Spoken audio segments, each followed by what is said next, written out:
Ako Pampanga, kaugnay ng sinalakay Tama ba ito yung kay Roque? Kasi yan, sige, ito yata yan.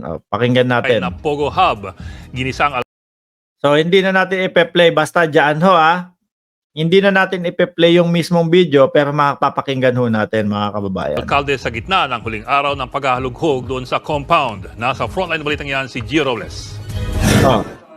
Nagkalat na gamit, mga computer server at iba pang communication devices.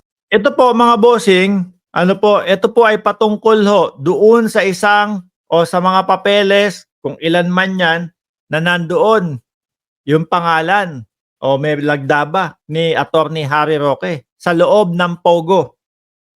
Porac, Pampanga, Pogo, mga kababayan. Ano po yung mga ginagawa doon sa loob na nabisto nila? Merong mga latigo, may mga panghataw. Same din po nung sa Bamban. Meron pong mga torture hall. Tama ba? Yung o torture room or something. Basta kung saan sinasaktan yung mga hindi sumusunod sa kanila. Talagang makita mo mga latay dito, mga bossing, talagang kala mo nagkukulay ube talaga mga kababayan eh. Di ba?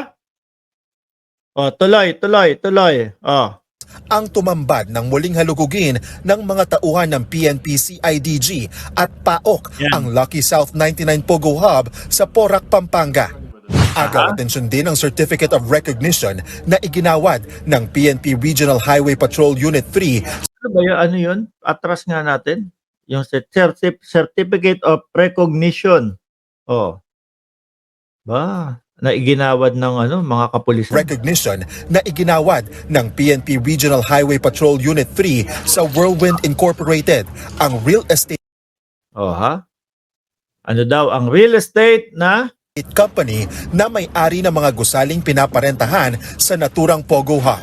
Ibinigay ito noong Pebrero dahil daw sa generous donations ng Whirlwind sa PNP HPG. may mga Kung ganun gaano pala. ka generous o gaano kalaki o paano ang tulong na ginawa din, malalaman natin yan siguro. Of course, with the coordination na gagawin natin with the concerned agency. Yun. Ano yan? Meron mga ipapakitang dokumento ito mga bossing. Tumambad din ang permadong appointment papers na ito mula sa Permadong appointment papers, executive assistant, Office of the President, Office of the Presidential Spokesperson. Ito na nga, yung kay Harry Roque, mga kababayan. May connection kaya si Roque dito, mga bossing? Sabi niya naman, hindi, wala yan. Pinupolitika lang ako dyan. Office of the President noong 2021, termino ni dating Pangulong Rodrigo Duterte. Nakapangalan ito sa isang executive assistant sa ilalim ng opisina ni dating presidential spokesperson Harry Roque. Meron din Nagmekos-mekos na naman si Roque, pakalat-kalat yung papeles. Sabi niya, kumbaga dati niya daw empleyado yun, na baka daw tumira doon sa Pogo. Tuloy. affidavit of support para sa executive assistant. Ayan, I will provide financial support for his travel to Poland, Ukraine, and Italy from October 9. Aba, mahaba ito 2023 to October 18, 2023. Na isasama raw ni Roque sa isang biyahe abroad noong 2023. Kinumpirma ni Roque na dati niyang empleyado ang pangalang nasa mga dokumento. Matagal ko na nga pong empleyado yan, no? Kahit basahin na lang natin mga kababayan kasi baka maka-copyright tayo. Matagal ko ng empleyado yan, pero matagal nang di nagtatrabaho sa akin. Ang alam ko, nag-aaral siya dyan somewhere sa Clark, sabi ni Roque. Tuloy nga. Pero matagal na pong hindi siya nagtatrabaho sa akin. Well, ang tingin ko po kasi nag-aaral siya somewhere dyan sa Clark, no? Baka nakitira po siguro dyan. Hindi Sa loob ng Pogo, nakitira? Mag-aaral? Parang medyo yun Ang dami naman sigurong titirhan, mga kababayan. Ang daming titirhan, mga kababayan, sa loob pa ng Pogo. Attorney nga si Roque. Something fishy. Di raw alam ni Roque kung paano nakarating ang mga dokumento sa ni-raid na compound. Si Roque rin ang kasalukuyang abogado ng kumpanyang Whirlwind sa ejectment case na inihain ng mga may-ari ng lupa. Wala raw kinalaman ng kumpanya sa operasyon ng Pogo Hub. Well, ako po ay dahil Ano sabi dito? Well, ako po ay dahil paupahan naman ang negosyo ng aking kliyente sa Whirlwind, palagi ko pong sinasabi na siguraduhin ninyong walang illegal na paupahan naman ang negosyo ng aking kliyente na Whirlwind, palagi ko pong Nangyayari sinasabi na siguraduhin yung walang illegal nangyayari dyan. ano kaya mangyayari kay Roque? Ano po, may kaso kay Trillanes, nanggigigil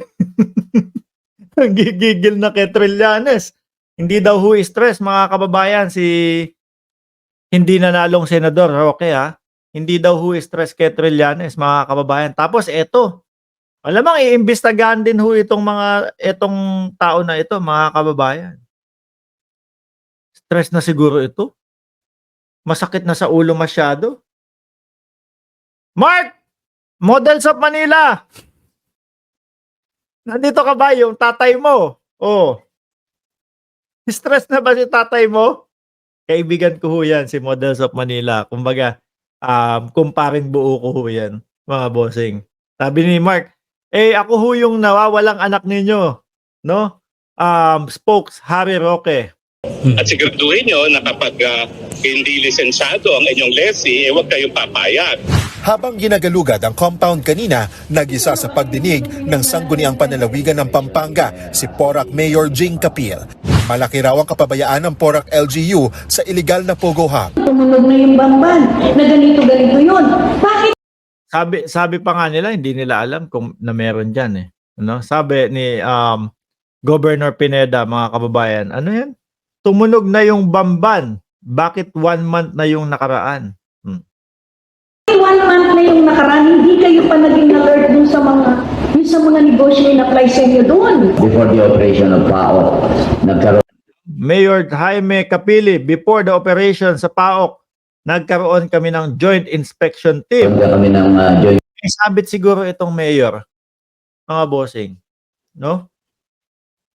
May sabit ho siguro. inspection team, kaya kaso hindi kami pinapasok.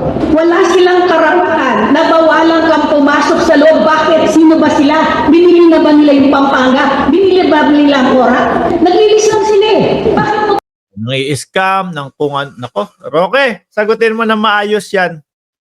Ano po, bakit nandun yung pangalan mo? Bakit nandun yung papeles? Nakitulog sa nakikitira sa loob ng Pogo? Siguro naman, baka may connection talaga kayo doon.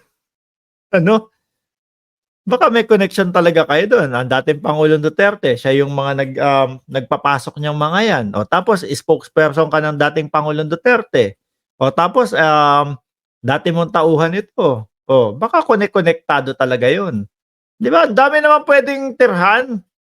Bakit sa loob pa ng Pogo? O.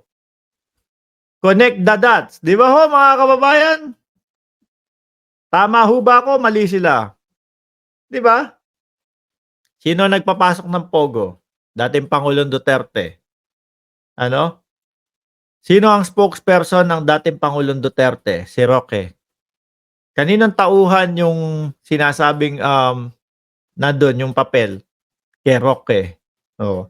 Sagutin na maayos. Hindi yung, baka ho kasi nakatira lang siya dyan. Ibang klase. Isa pa din hong, kumbaga parang, mangmang naman yata ang Pilipino eh. Kapag sinabi kong ganito, maniniwala na yung mga yan. Boss Roque, may alam ka sa mga spy? Alam mo din ko kaya yung mga spy nito? Ano? Sabihin mo na, no? Pero yung kinakaharap ho ni Roque ngayon, mga kababayan, talagang masakit ho sa ulo yan. Kaya Trillanes pa lang Oh. Doon pa lang kay Trillanes, yung pagkaso sa kanya, nagngangangawa na ho. Ang gawang masama, hindi magbubunga ng mabuti. Oh, ang gagaling nilang lumusot. Baka nga doon lang kasi ho nakikitulog. Sa loob ng Pogo. Diba? Tapos naiuwi yung dokumento doon sa tulugan niya, nailagay doon yung kaya doon umabot yung papeles ni Roque, mga bossing, Chief Amo, sir.